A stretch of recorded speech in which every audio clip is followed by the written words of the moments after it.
Mabuhay Pilipinas! Maligayang pagbabalik dito sa aking channel, pero kung bago ka lang, pasuyo ng like and subscribe. Salamat again. Ngayong araw ng Tuesday, September 17, 2024, kabayan, update lamang po tayo dito po sa ating panahon.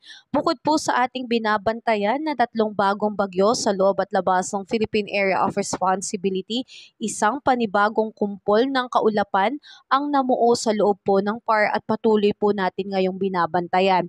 Base sa ating weather model, ay posibleng pamuuan din ito ng panibagong LPA at may tsansa ring maging potensyal na bagyo at patuloy na magpapalakas ng habagat sa ating bansa sa mga susunod na araw. Kaya patuloy ko po kayong i-update sa mga susunod pang ilalabas na balita hinggil po dito sa masamang panahon at bagyo sa ating bansa.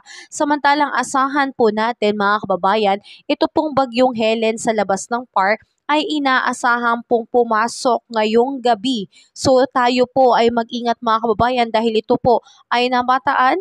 At dahil nga po apektado nitong Tropical Depression Hiner, ang Northern Luzon, nakataas po ang signal number 1 dito po sa may Ilocos Norte, Apayao, Cagayan, Abra, Kalinga, Ilocos Sur, Mountain Province, Ifugao, Isabela, La Union, Nueva Vizcaya, Quirino, dito rin po sa may Pangasinan, Aurora, Nueva Ecija, Tarlac at Zambales. Kasama rin po ang Quezon at Polillo Island. So mga kababayan natin dyan, tayo po ay mag-ingat at tayo po ay maging alerto dahil posible po ang pagkakaroon po ng pagbaha. Dulot nga po nitong mga dahil ito po ay magdadala po ng malakas na pag-ulan sa ating bansa. Kaya pinag-iingat po ang lahat. Samantalang update naman po tayo dito sa bagyong Hiner.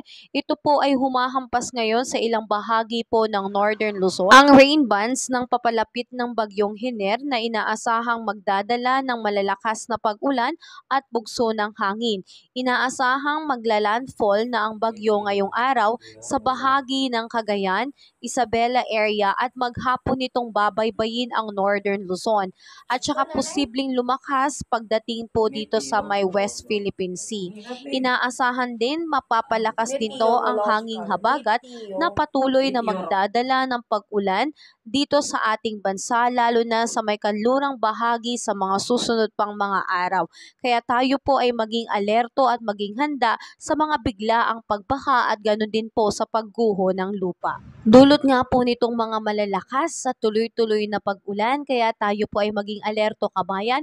Yung mga halagang gamit po natin na dapat nating itabi at ilagay sa pinakaligtas na lugar ay gawin na po natin dahil mahirap naman po na bigla na lang pong tataas yung pagbaha at hindi po tayo naging handa.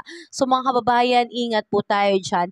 At patuloy ko po kayong i-update sa kung ano man po ang magiging panibagong update dito po sa paggalaw ng bagyong Hiner at bagyong Helen. So tayo po ay mag-ingat kabayan dahil hindi pa man po natatapos itong banta ng bagyong Hiner at nitong Helen ay may panibagong LPA na naman po ang siyang namumuo sa loob naman po ito ng Philippine Area of Responsibility.